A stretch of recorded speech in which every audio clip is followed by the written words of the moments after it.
I'm going to turn it back over to Drew, and he's going to talk the top 5 things that, we heard today and how we resolved those. And then whatever time we have left here, we'll just open the floor to you and find out if there's something we need to cover for you so that you get even more out of the session. Drew? Well, at number 5, we needed autofill.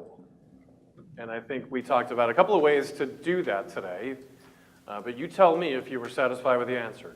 So autofill is the feature that's available in library maintenance where you can go and match a field and copy something else. So if it's composer, perhaps you would copy gender or something like that.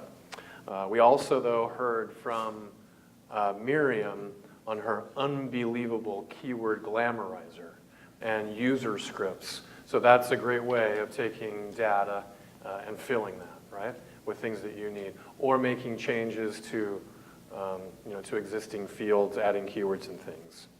Archive deep data to speed up scheduling was the fourth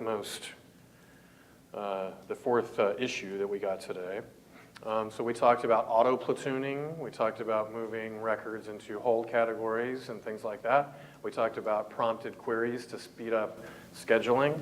Everybody okay with that? Dealing with large libraries, not rotating everything. Should I feel guilty for not auto-scheduling? No, you should not, especially in classical music. Pieces longer than 99, 59, or 60-minute plus pieces and clocks. Runtime, rolling time.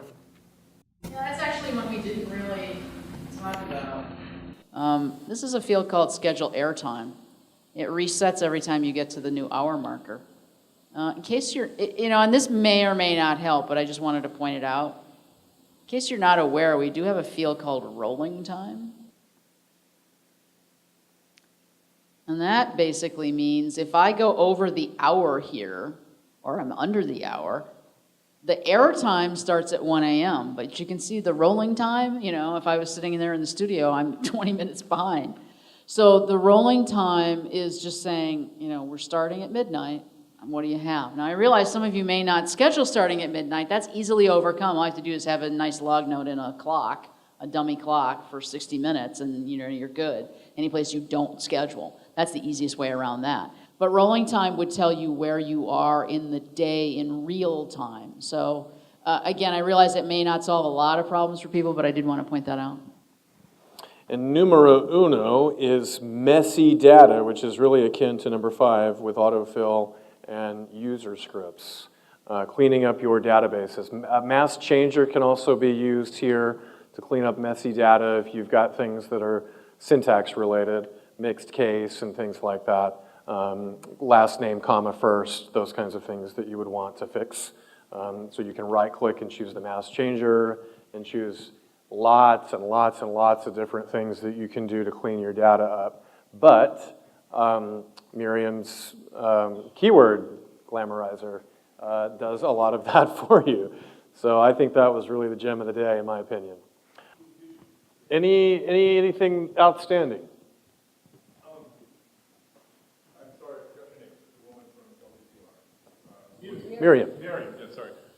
Miriam was going through her various fields, and she got to one regarding soloists, and how in the primary soloist field, I think is what you call it, you have, in the cases where there are multiple soloists, both or all of those soloists listed, and then you have separate fields where you list them individually. And I just wanted to say this out loud to make sure that I got it, because this is an issue that I run into where my data, particularly for like what shows up on my website playlist, is pulling from that primary field. So if there's only one name there, then that's all that there is.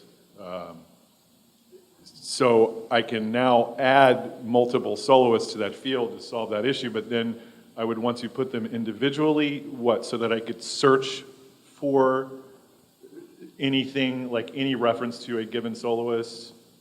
Is this making sense? Yeah. Yeah. So that's exactly what you do. No, wait.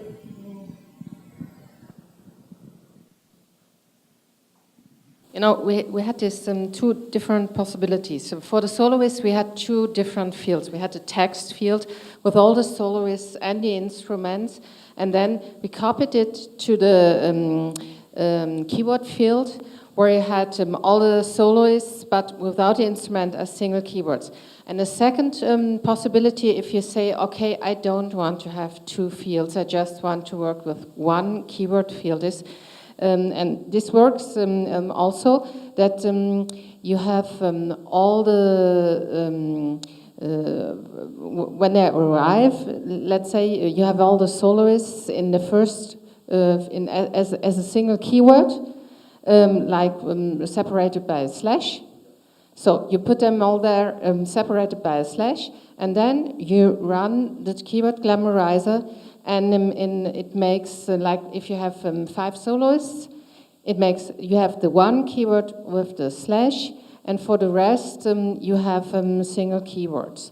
Or the opposite is that you have 5 keywords, and it makes you, from those 5 keywords, it makes you 6 keywords, 6 keyword, which it puts in the first row. So that's what I showed you with the, which field was it? It was the field ensemble field.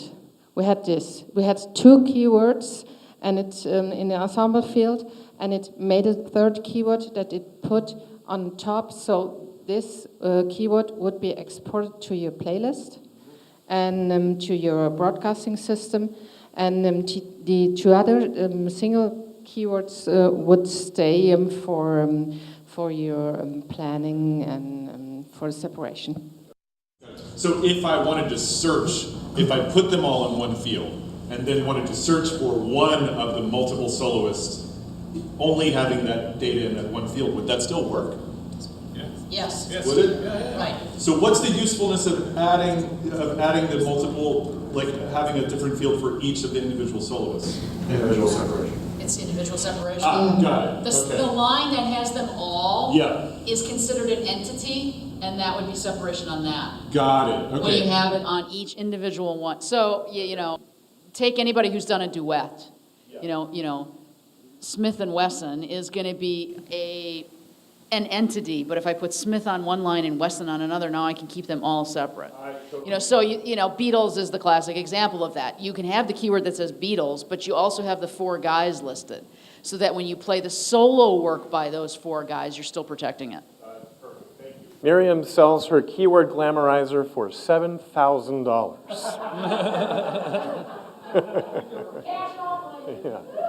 So before we wrap up here, go ahead. I just wanted to add a couple things. I just wanted to add a couple things. First of all, if you have, you may have more than one keyword field for soloists, or you may have, because you want to have this separation of soloists I want it generally to be an unbreakable rule. This other set of soloists, that can be a breakable rule. But when it comes to the script function that drives what she's doing with her glamorizer, those script functions are incredibly powerful and can do just about anything you can imagine with your data. So if, like we said earlier, if you tell us what you're trying to accomplish, we can probably write a script to automate it. I mean, I use a script function in my oldies data to create the file name for the audio, because the file name is actually the artist. Well, first of all, it has a data path, and then it has the artist name, and then it has a dash, and then it has the title, and then .wave. And so a script function just takes the artist and title and makes that for me and puts it into another field. So you can do just about anything you want. It can even, like she's doing, take pieces out of a field, like the first 7 characters are giving her CD number from her archive number. And that's, she could likewise have taken the 8th, 9th, and 10th to get the cut number from that archive number. Anything that's in there we can get out and put it someplace else. So. Is there anything that we didn't cover today? Anything that is outstanding with any of you? Let's set an appointment and we'll set up some time one-on-one to go over anything that we didn't cover today. Anything like that? So a big thanks to Jill Sorensen today for being with us. Big thanks to Reiner, Miriam, Bettina for coming in from Germany and speaking to us about classical music today.